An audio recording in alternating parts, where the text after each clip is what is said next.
Thanks for coming.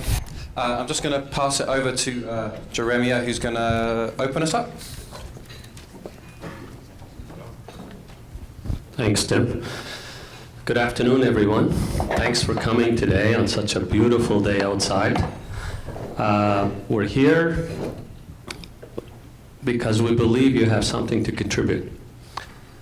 The Nova Centre and the Convention Centre, we believe it can act as a connect, not only between the people from outside Canada, the world, but also I believe it can connect Nova Scotians together. You might say, what can we accomplish from being here today? The most important thing I believe we can do is we want to listen to you. We want to listen, what do you want the convention to say about us as Nova Scotians? And we want to listen to you how we can use the Convention Centre and the public space to connect us as Nova Scotians. I think that's very important. I believe we will be for sure much stronger if we work together as Nova Scotian rather than as individual cities in Nova Scotia. So we are here to listen. We want to thank you for coming, and now I'll pass it on to Tim. Thanks, Joe. So myself, I'm the fella, along with my team, who have been essentially hired to run the public engagements in the city, but also across the province, out on the road with us.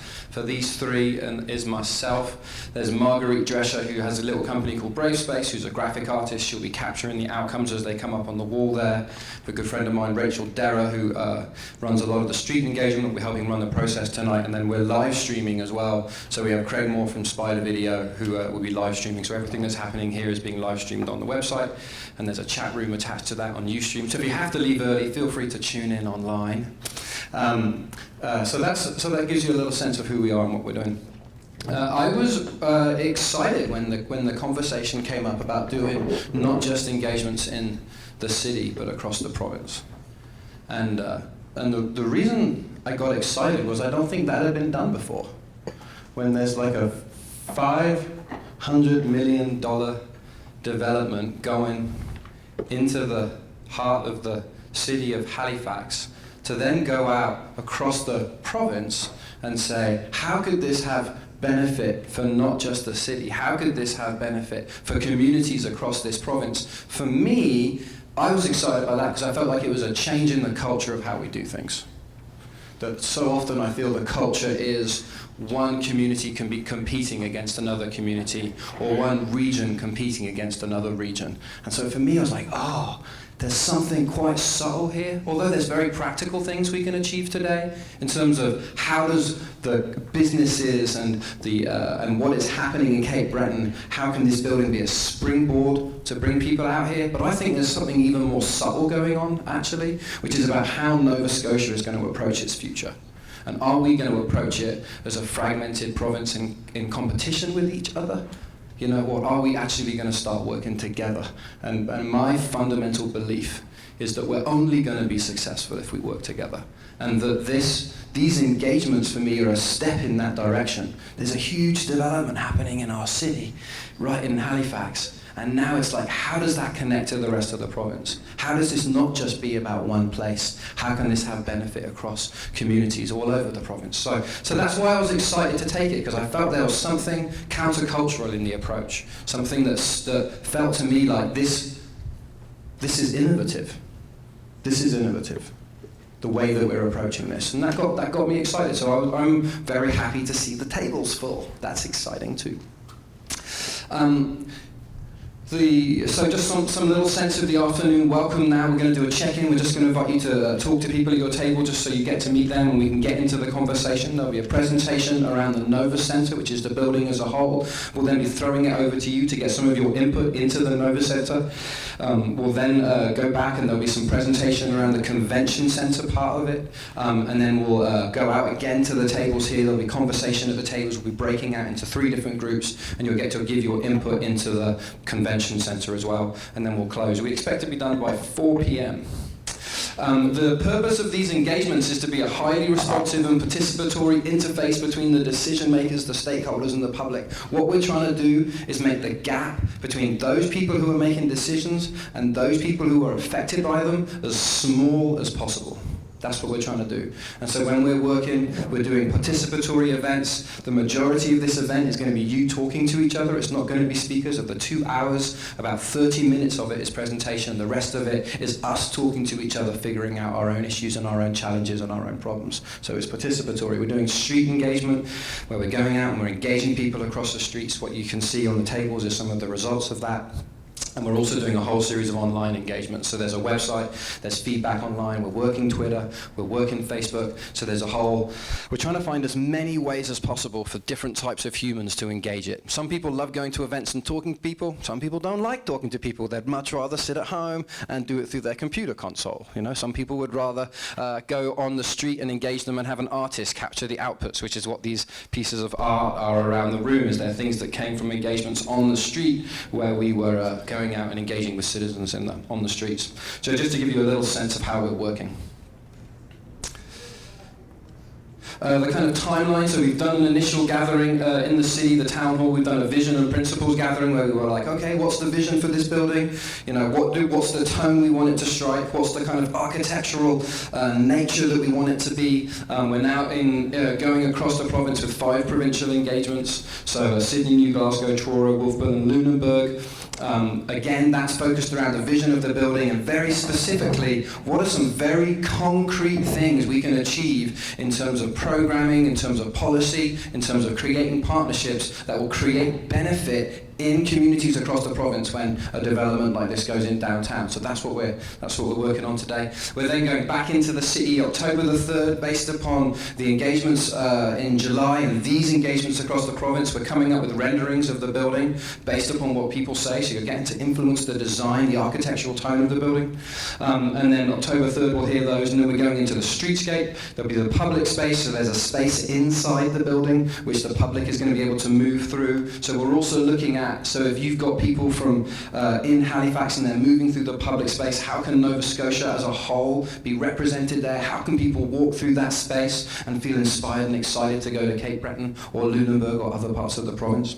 And then November 21st, we'll be focusing in very specifically upon the convention centre itself and what is it that people want to see there and how does that benefit communities in the city but also across the province.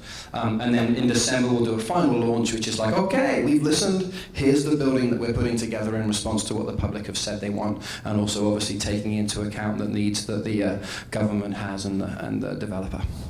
So that's the kind of basic flow of how we're going to be rolling through this. So I'm going to pass it over to Rachel just to introduce a little conversation at the tables. Thanks, Tim.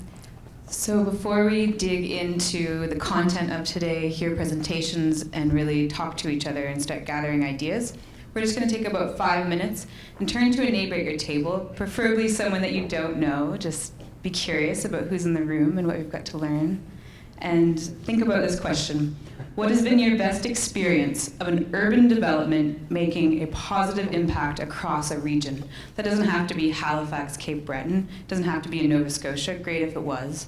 But when have you had an urban development have a really positive impact on a whole region? And the reason we're starting with your experience is we don't want this to be pie in the sky stuff. We're not interested in this being some theoretical conversation about how something could work. We're actually interested in what have you seen work throughout your life, wherever you've lived or whatever you've experienced. Where have you seen something like this actually work? So that we can keep these conversations rooted in reality rather than our latest idea or the last theory of urban and economic development we just read about. What actually works based on our experience, right? So that's what we're tuning into. So we'll let you know when your 5 minutes is up. And if you can keep it to two people, that means everyone's going to get heard. If everyone at your table's talking together, that means 1 or 2 of you will get heard.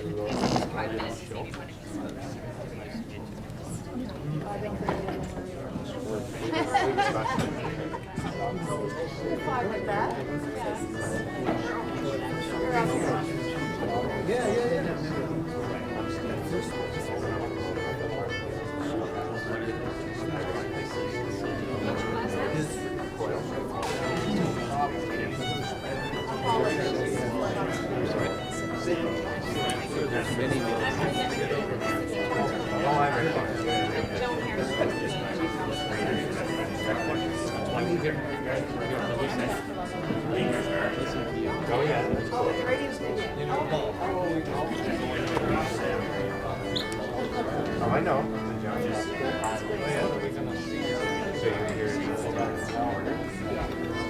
Have to wait and see the project and see how you all look as if.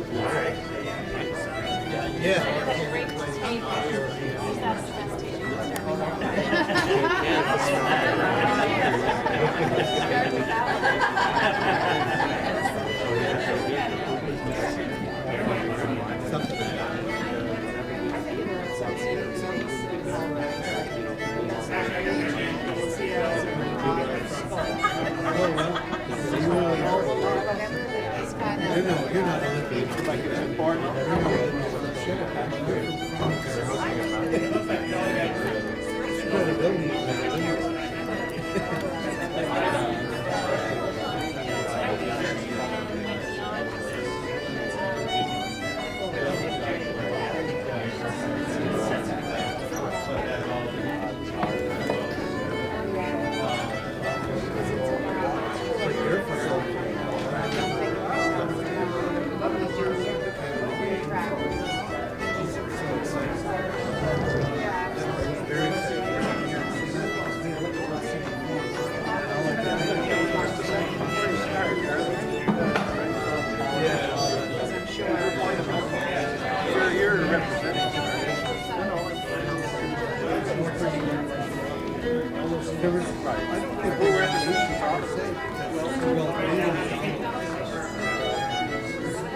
Yeah, that's right.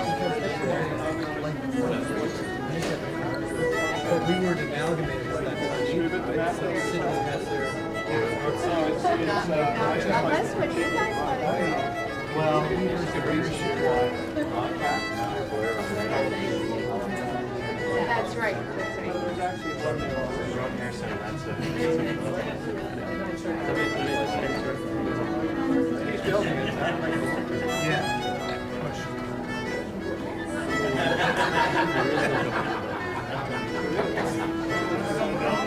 Well, that's right. The north of Houston City. The north side. They have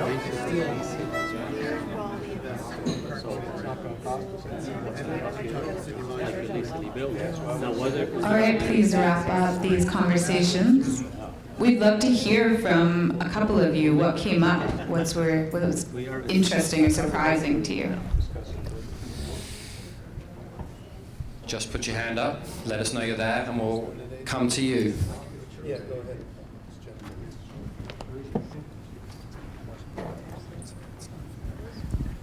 Actually, we thought of a couple of incidents, but one in particular I think everybody could say they enjoyed the announcement of was the opening of what is now called Rogers Centre, but the Sky Dome in Toronto, because that meant a professional baseball team was coming to our area, and it was a huge development. And the East Coast was going to get to see some baseball in Canada. And so that was quite a big announcement that I think was embraced from the entire East Coast of the country and whatnot. So that's the example, the best example. There's another one, Centre 200, we thought was a good example as well, but that was a big one there. Cool. Thanks. Thank you. Yes. Basically, we chatted it over, and we thought that this facility was a really good example of mobilizing urban development, and not just that, but it's become a symbol to the First Nations community. It's kind of like, we can do this. I mean, you look at what we have here, and it's the Membertou Trade and Convention Center first, and now we have the Hampton, and pretty soon we're going to have a twin arena. So it just goes to show, you know, one thing leads to another, and we just set off a chain reaction of events. Thank you. He just stole my idea, so I guess I can't elaborate on too much more. But yeah, this building here, being from Membertou, is really solidified Membertou in the business community. It's also, I look around the room today, how many people are not from Sydney or Membertou that are in this building today. So it's a real key piece of infrastructure that's really brought the community together. It's like last week was probably the best example where we beat out Vancouver for the National Police Chiefs Convention. Because of this facility, because of the hotel, it just made our bid that much stronger there. So this is probably the best example, and from a personal level, one I've been involved with there. So this is the one I really use as a symbol for infrastructure in a community, how it can spin off many benefits indirectly. So. Thank you. One more? Yeah, I'll just, You got it actually we already? cut right to the center, and we started to have a discussion on really what Nova Scotians get for the investment they're making in the convention center, and that's a longer discussion. We're hoping to carry on this afternoon and post the meeting today. So.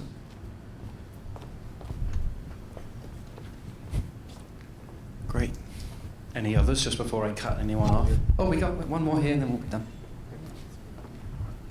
Some overlap with what has already been mentioned, but in addition to that, the Joan Harris Cruise Pavilion and also the Oval in Halifax, the skating facilities. Yeah, nice. I mean, not to point out the obvious, but we know how to do it, basically. Like, if we've got direct experiences, we know how to do it. So we're not in a conversation, we're in a conversation that we're all experts in. If we've got experience, we know how it gets done. And so that's exciting. Suddenly, we know we can do this because we've got experiences of it working in other places. So I think it just gives our conversation a bit more oomph. So just invited Joe. So the first thing we want to do is really start engaging you around the Nova Centre as a building as a whole. So we've invited Joe to come up and give some of the context around kind of the whole development. So we'll start off there. And so I'll invite Joe to come up and speak. One of the engagements we did in Halifax, someone said, this building might end up on a postcard of Nova Scotia. You know, so there's something about like, oh, well, if that's what's going to happen, that means it's out there in the world representing our whole province, whether we like it or not, right? So there's something important about how this building speaks to the province as a whole. So Joe's going to give us some context, and then we're going to get into conversation about that. Thanks, Joe. Thanks, Tim. Just for the people that know who I am, I guess I am the developer of the Nova Centre in Halifax. So we'll just flip through. Most people have talked about the Nova Centre as being the convention centre. Well, the Nova Centre is much more than the convention centre. The Nova Centre is 1 million square feet of space made up of a financial centre, a luxury hotel, residential, retail, entertainment amenities, the convention centre, of course, and public spaces. So it's a lot more than just a convention centre. One of the most important pieces in this complex would be the financial center. The convention center is important, but what we see is the impact that the financial center will make on the city of Halifax and hopefully the province of Nova Scotia. Because the financial center will be a place where all our kids who are graduating will hopefully be able to get a job, rather than us subsidizing these kids to go to school and then sending them out across Canada and the United States to get a job. So we do already have a cluster of financial center industries in Halifax. That's getting to be bigger. We are speaking with some major financial people that want to come and locate in Halifax. So there is a great opportunity of to create jobs. So the next thing I want to talk about is this will be the largest green building in Nova Scotia or even in Atlantic Canada. It will be LEED, gold, so that's what we're trying to achieve. We hope that this will be a catalyst for economic growth, job creation, tax revenue, tourism, entertainment. Tourism hopefully will impact Cape Breton, and a gathering place for all people of walks, all walks. It will be located in the heart of the financial entertainment district.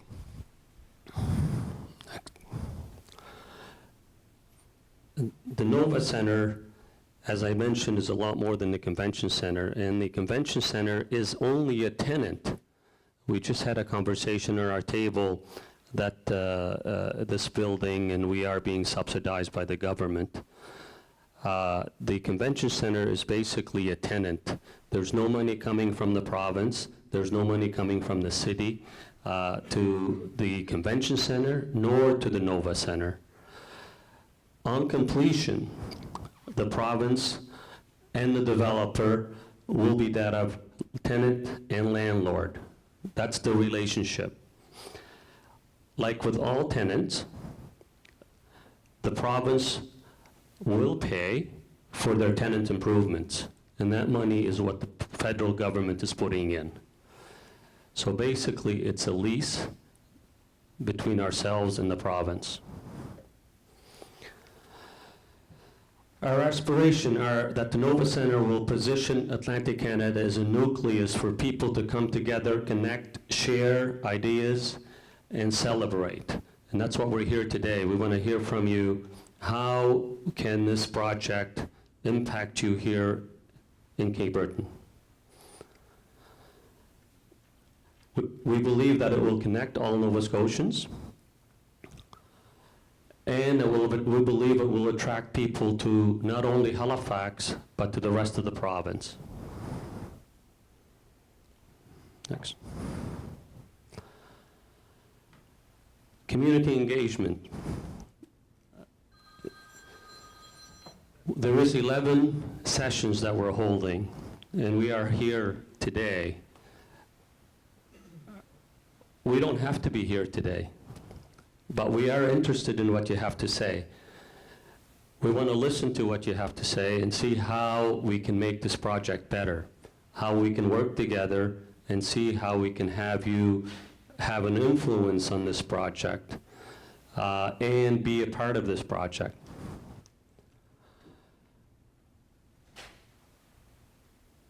Next.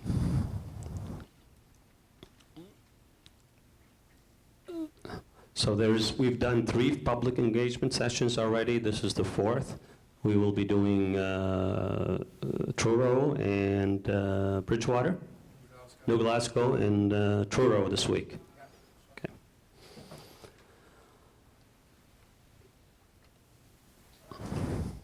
Thank you. Thanks, Joe. So we've got this massive development going in downtown. We've done kind of like 2 public engagements so far. So the first one was, and the outputs from them are on your table. The first one was kind of a town hall meeting. So we know this is a contentious issue. Some people love it, some people don't love it. That's just the reality of it. You know, some people are very profoundly upset with the process that got us here, right? So we did an initial gathering that got everybody together and said, okay, where are you at? Let's understand all the different positions and perspectives that exist in the community. So you can see the outputs of that. And then the second gathering we did was really around vision and principles. So that began to work with the community around, okay, so the building's going ahead. What do we want it to look like? How do we want it to interact with the streetscape and the cityscape and the skyline? What's it going to look like? And so you can go online, you can see the outputs of these meetings. You can also see all of those were live streamed, so you can go online and you can watch the events. You can also see the specific speakers. If you wanted to get details about Noel, the architect's vision of the building, the speeches up there online, you can see it. You can see how it's interacting with view planes and all that kind of stuff. So some of the key stuff that's been coming up has been, this is actually taken from the online engagement. So these are the themes that came out of the online engagement. Has been around green space, people wanting it to be, you know, not just ecologically sustainable, but also visually attractive in terms of organic. So people, you know, they want it to be something that is attractive that way. There was it's been a continuous ask for a performance space, some kind of performance space built into the building, but also perhaps into the streetscape. There's been also a big ask around friendly sidewalks. There seems to be a lot of worry about how the building meets the street, you know. So if people don't want to walk past a huge kind of like big concrete wall. They want to walk past something that by its nature is inviting people in, that by its nature is engaging. They want a building that feels interactive in terms of how it exists in the city. And then, of course, there's been a lot of talk about food and retail vendors. They wanted to contribute to that kind of entertainment hub that's downtown. There's Argyle Street there with all the bars. They wanted to feel part of that kind of like vibrant downtown culture. They wanted to contribute to that.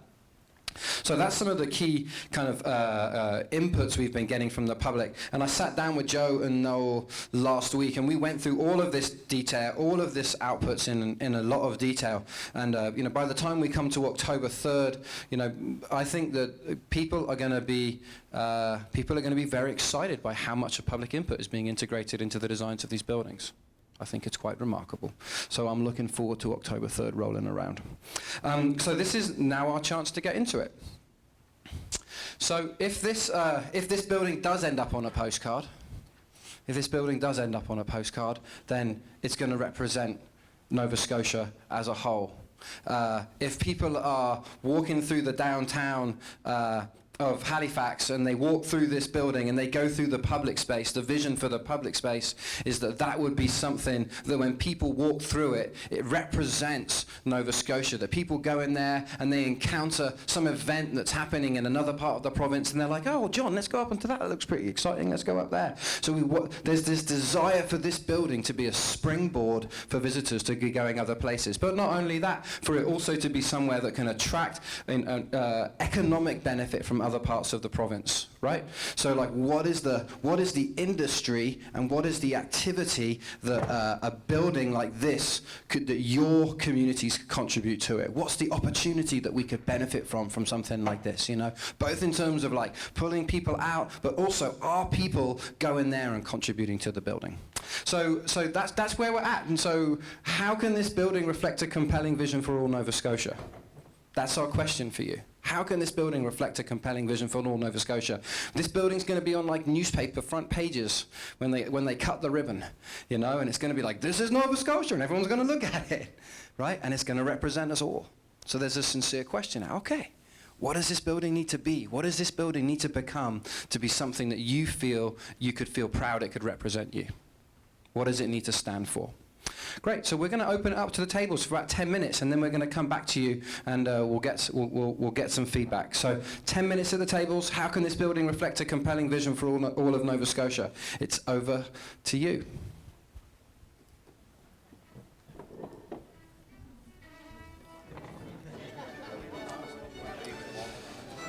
Okay. Sorry.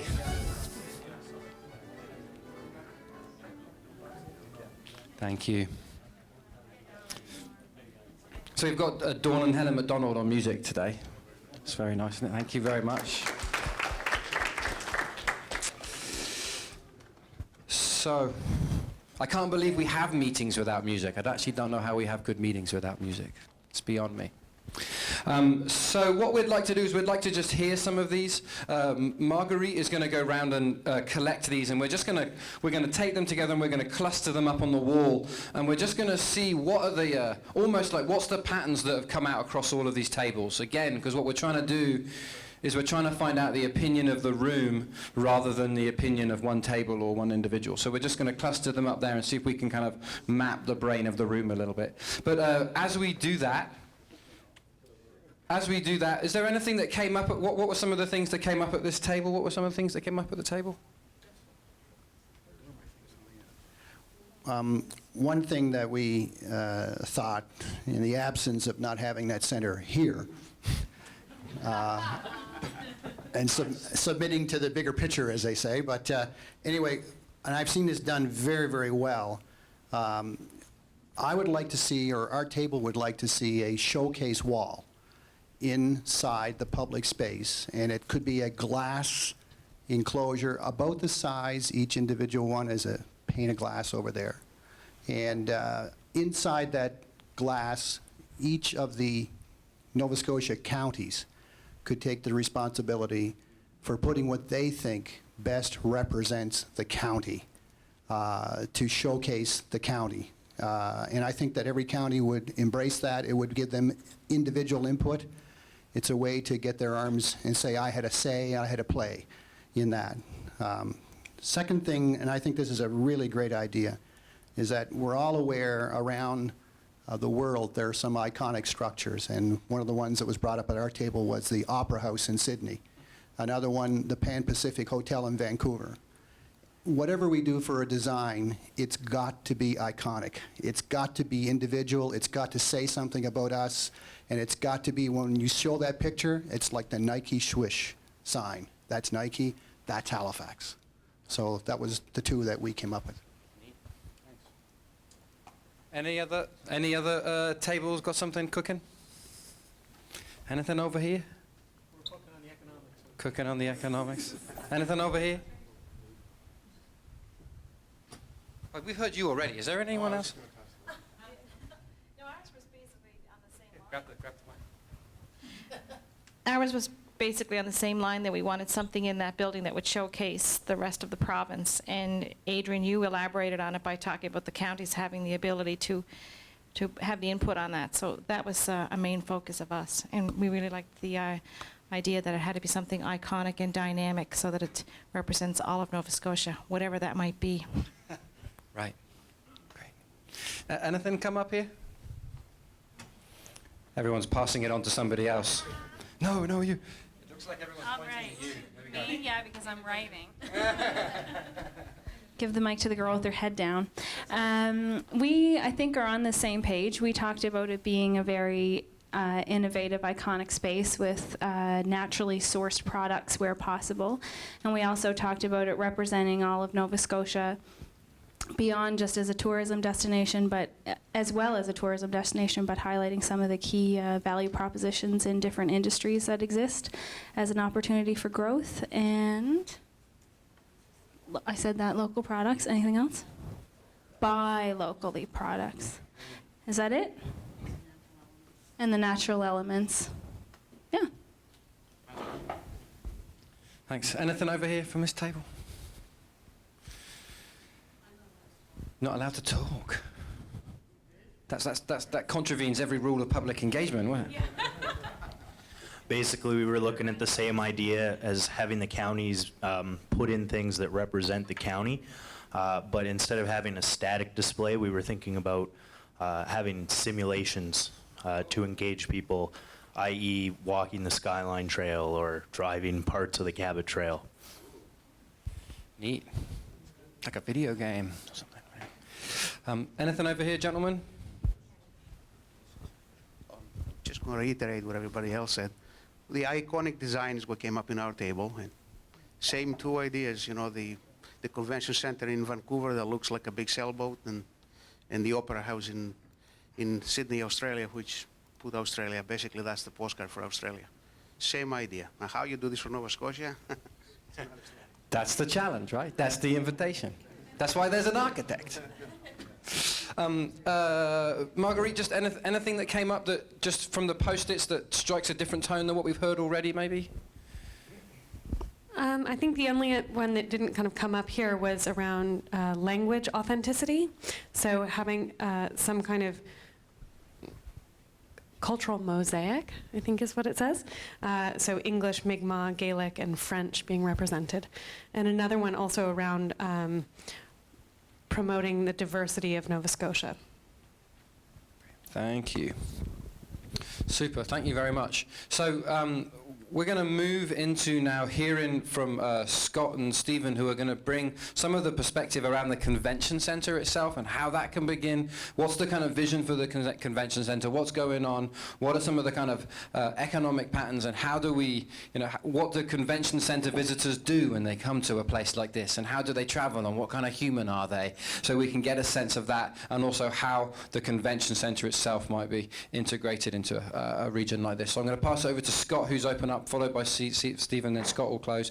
We expect this to take about 20 minutes, and then we'll be breaking out into groups around specific areas of activity.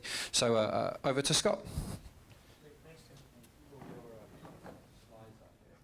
All right.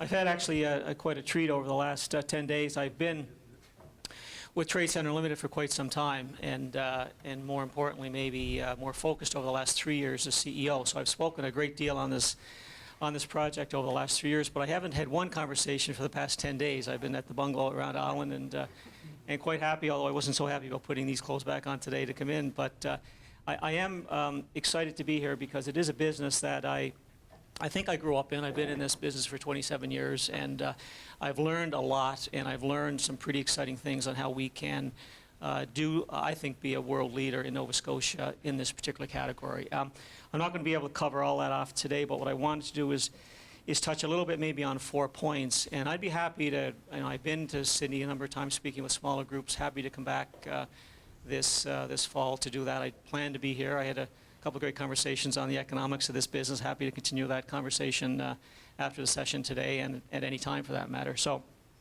first of all, I want to just touch on the convention center side of things. And this portion of the development, of course, is $164 million that's contributed from 3 levels of government.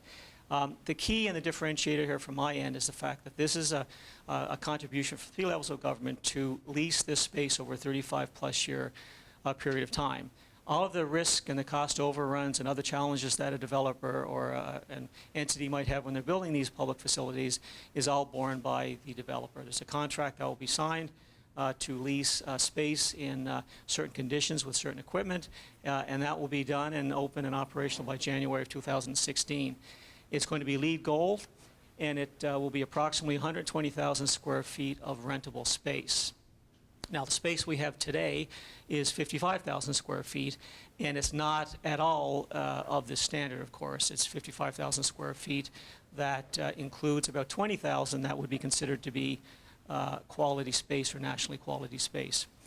The overall development, of course, will be LEED Gold, and as I mentioned, it will be open in January of 2016. And in my view, this square footage matches perfectly with the business that we know we can attract to this province. Second slide is I want to touch a little bit on is the Canadian industry, and just give you a little bit of an idea about this business. I think we have a very unique situation here in Canada. When you look around the world, especially with the economic challenges that are being faced and the hundreds and hundreds of convention centers that are built in many countries, in Spain and the USA, to mention just a couple. In Canada, we've taken a very regional approach. We have a number of regional centers. We have less than 20 major convention centers in the country, close to probably 12 or 13 that would be considered to be regional centers. And these centers, so we have not been overbuilt in Canada. I think we've taken a very strategic view to how we've developed these convention centers. The Conference Board of Canada did some work just a little while ago, several years ago, and identified that the meetings and convention business in Canada generate over $71 billion a year in industry output and revenue. There's 673,000 meetings that take place in this country on an annual basis. $14 billion in taxes that get, of course, split amongst three levels of government, and over 550,000 full-time jobs that result from this industry. So this is a very serious business, and it is a business that has been, I think, approached in a very strategic way in Canada, far different from many other countries around the world. Third point I want to just touch a little bit on is continuing with the competitive environment. Virtually every major center across the country has either expanded or built new convention centers in recent years. And you see some pretty magnificent facilities from the west coast of Vancouver, of course, through to Calgary and Edmonton that are both undergoing expansion discussions now. New center in Winnipeg that's been announced, Ottawa with a new center, Niagara Falls, and certainly even in Atlantic Canada, some smaller centers have been built. So there has been a race to build centers. And the reason for that, of course, is there's a race to attract the jobs and the tax dollars that come from this business. And the only way that the public can access those returns is through taxes. And the operator of a convention center doesn't receive all that money. That money gets spent in the community. I know Stephen's going to go into some of that detail in a few minutes. But this industry is a very competitive industry, and it's one that I think has been approached, as I mentioned, in a strategic way in Canada.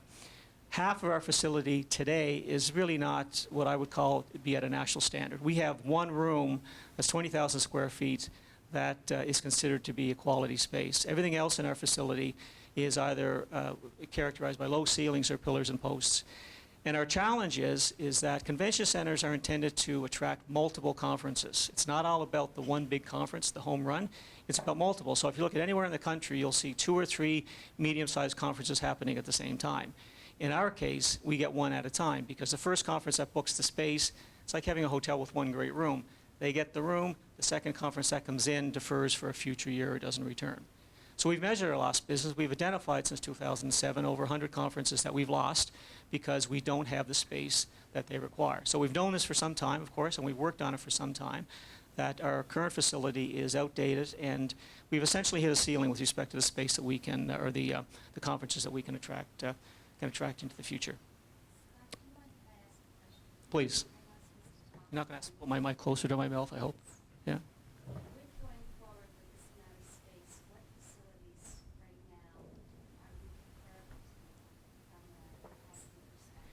You're very close to Ottawa. Yeah, and so Halifax would be a regional center, so you'd be the largest in Atlantic Canada. So you would be large enough to host conferences in the 2,000 to 3,000 range, but more importantly, the multiples at the 500 and 800 range. So a little smaller in Quebec City, but Ottawa would be the comparable size. Anyone that's in the selling business understands you can only do so much selling without the answer, are we going to build it? So now we're able to say, yes, we're going to build it. Up until now, we've had to put those, those prospects off. So we do have business that we've been chasing. Our window for booking is really that 1 to 4 year period of time. So the conferences that we expect to land in 2016 are booking now. So really the next 2 years is the window to secure that business. All we needed was to go ahead on the project, and that's been given. So we are now able to start trying to close some of that business, yes. And I'll touch on maybe just this last slide is, and again, all this information is posted on a website. Go ahead, please. I have a question. Yep. I have a question on the design, and when it comes to the design to make it iconic, one of the things that I would be concerned about is that the planning department of HRM actually might impose upon you restrictions that prevent you from making an iconic design because they force you into some sort of a code or restriction that is for downtown, but yet won't let you be iconic. How do you manage your way through that process so that you can build something that's going to be iconic and not be limited, if you want, to the ruling of a planning commission? I can give this to Joe. A building being iconic, we've heard this now in every session, so it is very critical that that's the first thing that came on our table. Listening to people like we are here today and listening to the other sessions that we've had, I think the city would, hopefully they'll be open to listen to do things that can be different and that can be something that will go on a postcard. So we're hoping that what comes out of these sessions, the government will listen, the city will listen, and they will give us the latitude to really do a building that could be spectacular. Because that's what the people are asking for. Every session we went to, that's probably one of the top suggestions that we've got. You need political will. You have a small neighborhood, if you want, that objects. Then you have, for a small group, sometimes a large voice. And politically, you need the political will to make a tough decision. Do you think that's fair in Halifax? I believe that power comes from the people. And if the people have spoken on what they'd like to see, I am sure that they will listen. You will have opponents, you know? We always do. So just a process suggestion in terms of like getting through the content so that we can actually get into these kind of conversations at tables. So what we're doing is we want to present the content and then enable you to break out and actually dive into some of the details of this. And you're going to be able to self-select which conversations you want to get into. So rather than having a Q&A where everybody has to listen to other people's questions, we're going to be able to break out into specific issues. So to allow these gentlemen to get through their content so we can then get into the conversation would be a very good use of the remaining just over an hour. All right, Tim, this is and the last slide that I have. And all of this information is on our website for anyone that wants to go in and further examine it or ask me about this at a later time. Our projections, of course, are identified for the first 10 years of operation. That's growing our business from 584 events annually that we would do now, 163,000 delegates, to over a 10-year projection of approximately 680 events per year, representing 2.2 million persons. So we do see the significant opportunity with a new center. The key here, of course, is not just attracting the larger events. That's a part of this. The true benefit is going to be doing the multiples at the same time, the medium-size events. So there's 2 or 3 conferences at 6 or 7 or 800 persons each versus the one at a time.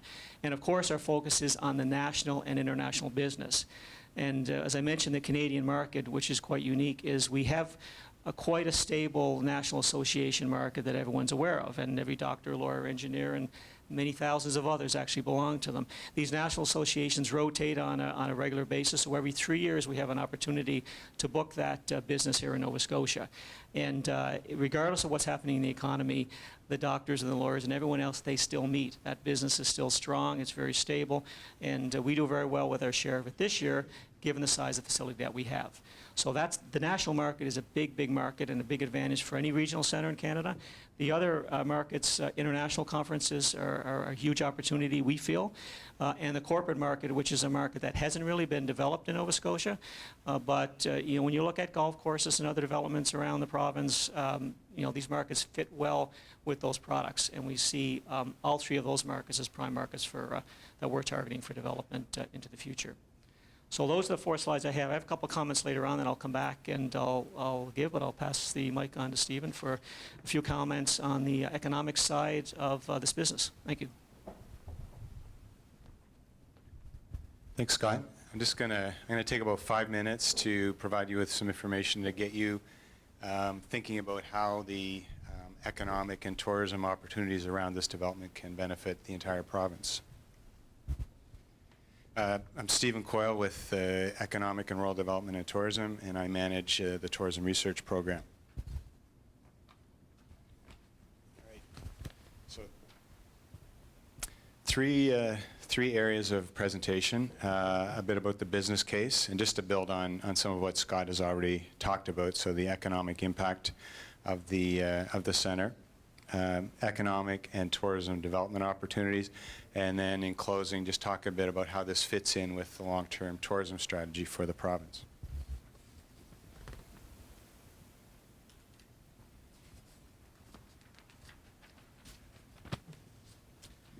Okay, huge economic impact, as you can see from this slide. The construction alone will generate $9.5 million in provincial government revenue. And in terms of employment, that equates to 900 person years direct employment alone, and 800 person years on the spin-off employment. So that's just, it's huge, and it's an opportunity to, I guess, reinforce us as a financial center, as was mentioned earlier. So this is a huge development. When I talk about the economic benefit, it's on the convention center alone, so there's much more than this, but this is limited to the convention center. On the operation and maintenance side, again, another huge economic impact. So $85 million in the first 10 years in terms of provincial revenues. And that's $40 million more because of the increased activity that Scott talked about that will be possible with this new development.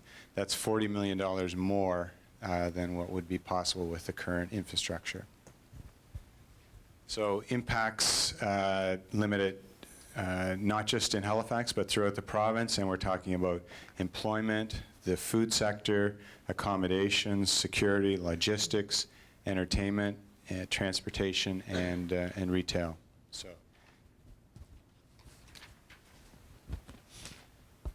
just to get you thinking about the specific tourism opportunity. Right now, when we're hosting conventions, virtually half of the people that are coming here for a convention extend their visit beyond the convention. So some people are coming early, others are staying later, but half of the visitors are extending their stay to tour the province. and experience the province. Huge economic opportunity. So, for example, on the spending, the average daily spending, it's double for the convention visitors. And there's an opportunity with the new center and these discussions to build on that economic impact further. So how can we get people to spend even more money in the province? And as we talked about earlier, as you can imagine, the convention benefit is not specific to Halifax. So people are coming here to participate in conventions in Halifax, but they're experiencing the entire province. So in terms of a regional perspective, funding in Annapolis Valley at the top at 19%, and Cape Breton, which you'd be most interested in, 4%. So 4% of the visitors who attend a convention in Halifax will visit Cape Breton. So there's clearly an opportunity there's clearly a benefit right now, and there's an opportunity to extend that benefit and build on that benefit. Go ahead. I'll skip through that because that pretty much, the slide that we skipped is pretty much the same message that we just talked about. And just, I did mention that in closing, just talk about how this ties into the long-term tourism strategy. Some of you will know that the Nova Scotia Tourism Agency, industry partners, and government are working to develop a long-term tourism strategy to grow tourism in the province. And the vision for that strategy is focused on the visitor to attract more of them, increase spending, encourage longer stays, and to build overall industry profitability. So clearly this development, this huge opportunity that we'll be talking about today, ties into the strategy. And here's three specific ways in which this development ties into that. So improve access to key tourism assets and experiences throughout the province, encourage convention visitors to experience the entire province and inspire them to return to Nova Scotia, and focus on partnerships to attract more visitors and showcase Nova Scotia. So thanks. I think I'm going to hand it back to Scott. I just want to offer a few comments on the benefits of this development. And in my view, we have an opportunity to reinvent what this business is. Quite simply, this business is the simplest form of economic and community development I think there is available in the world today. It is simply a matter of working together to bring influencers, investors, and thinkers from around the world into our province. It's about working together to make sure that we understand the value proposition of the event and how we can identify benefits, and ensuring that those benefits get pushed to the widest possible audience. And that can be geographically, or that could be through various sectors. And I think we've learned that at Trade Center over the years on the event side of things. And we started during early years at Trade Center of attracting sporting events to Halifax, which turned into pushing pieces of those events, whether or not it's World Championships or otherwise, to other parts of the province. And I think continued into working with partners across Nova Scotia that have resulted in significant wins, whether or not it's the 55-plus games for Sydney or the Under-17 World Championships that's being decided on now, or the World Junior A in Yarmouth, or the Canadian curling in Liverpool. It is a model that I think transfers very easily into this convention business, and it's about establishing partnerships and making sure those benefits flow well beyond the source of the event itself. So certainly Nova Scotia as a real province made up of real people in a time when the world is very complex, it's a natural resting, and it's a very attractive destination for conferences and conventions. Not only on the tourism side with pre and post tourism opportunities, but the ability to attract delegates back to our province, which we've seen time and time again on a regular basis.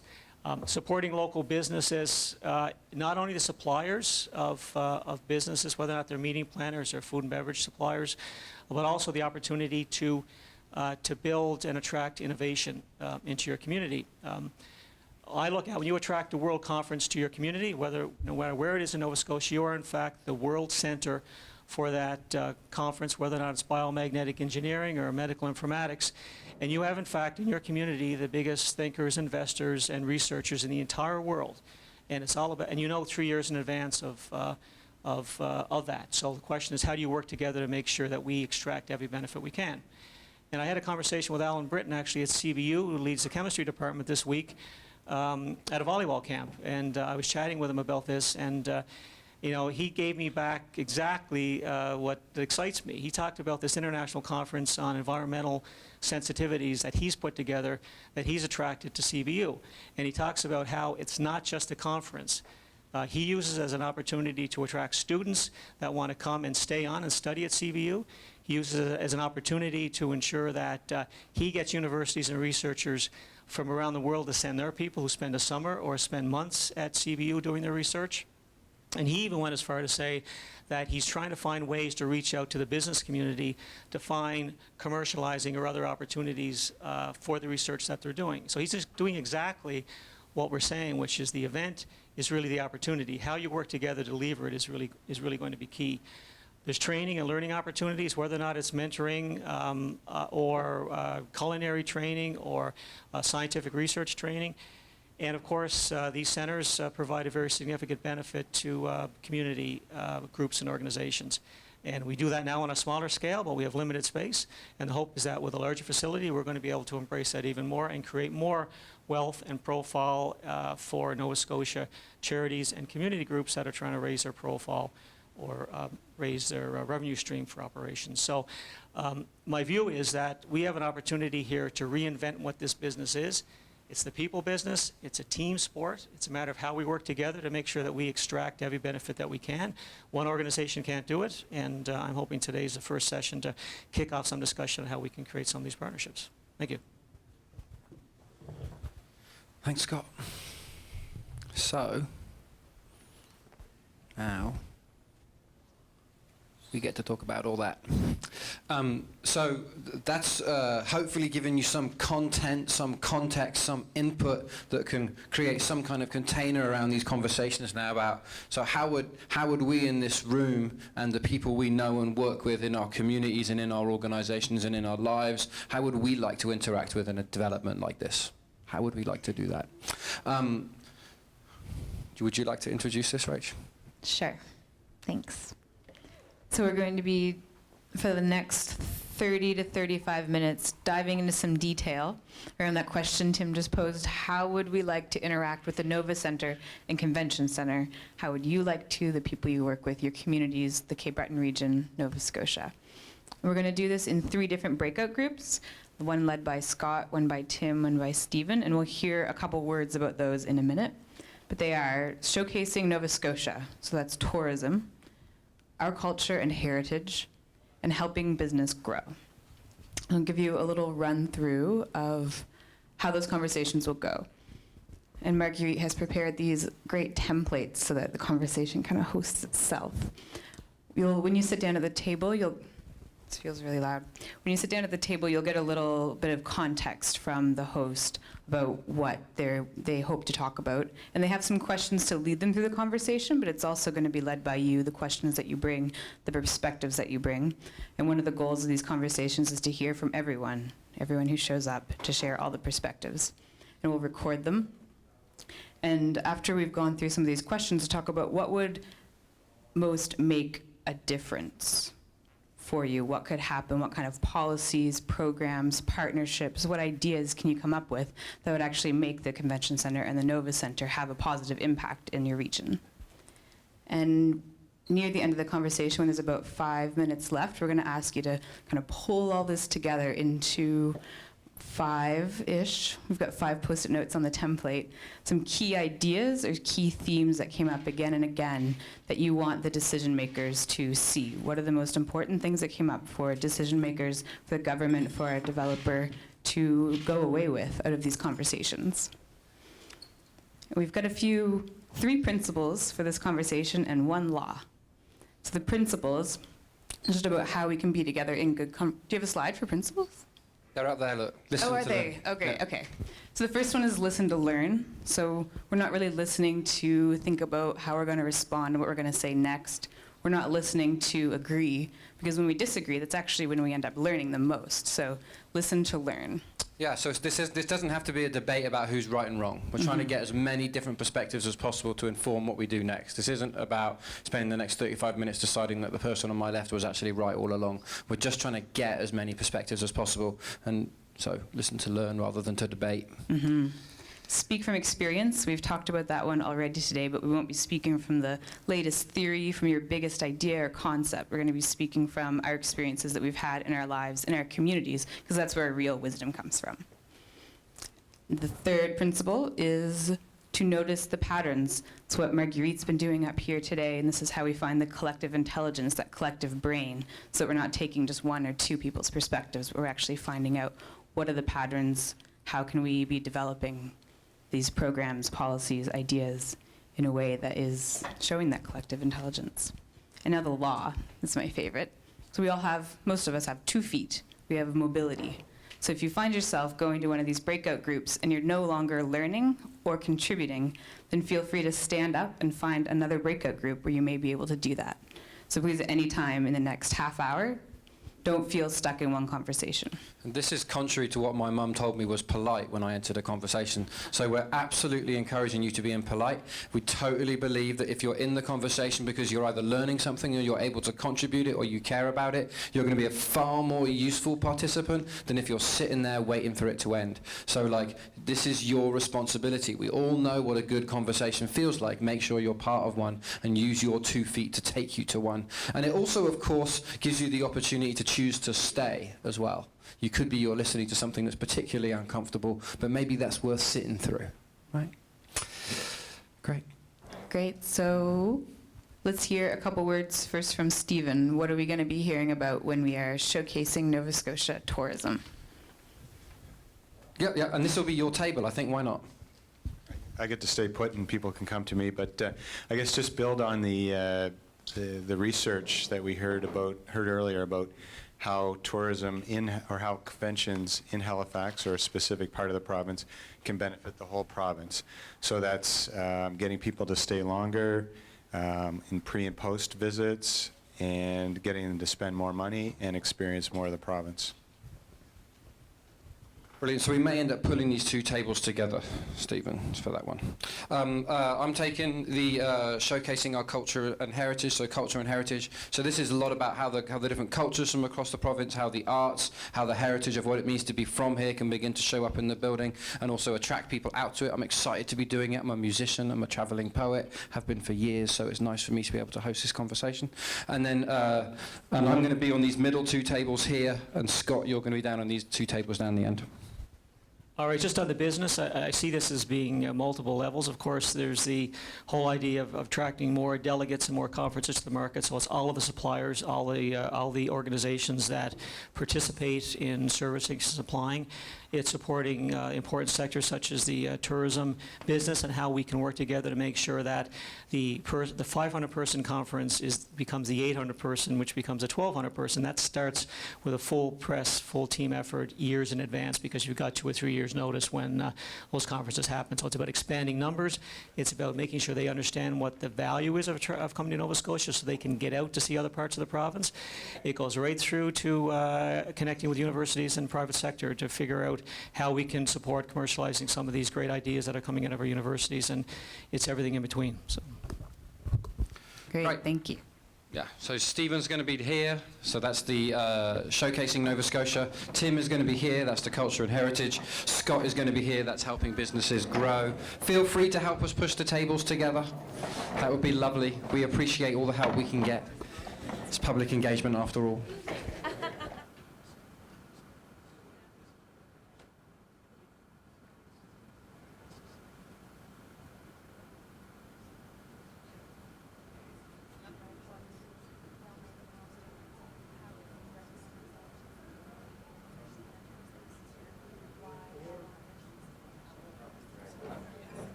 All right, ladies and gentlemen, if I can bring you back, I want to honour that 4 o'clock deadline if I possibly can.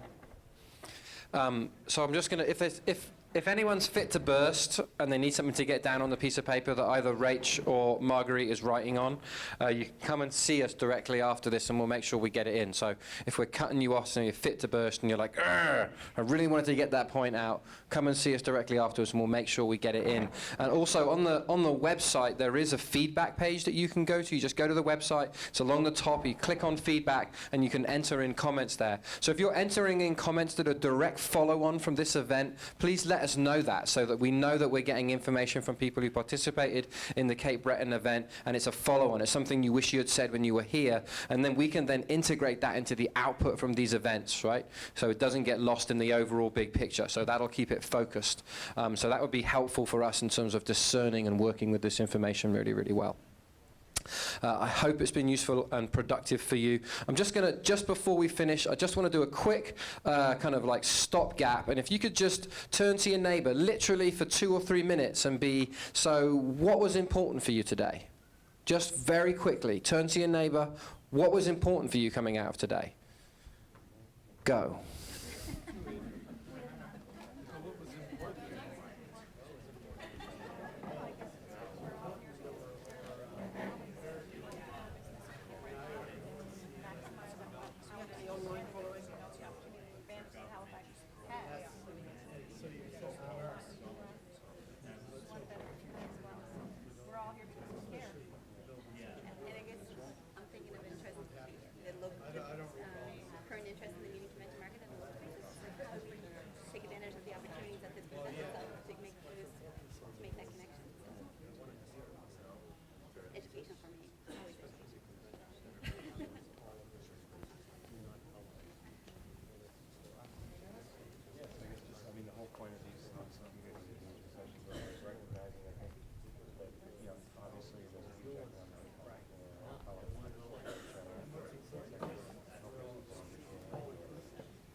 All right, I'm just going to bring it back. Rach, could you take that half of the room if I take this half? Sorry to interrupt. She's working.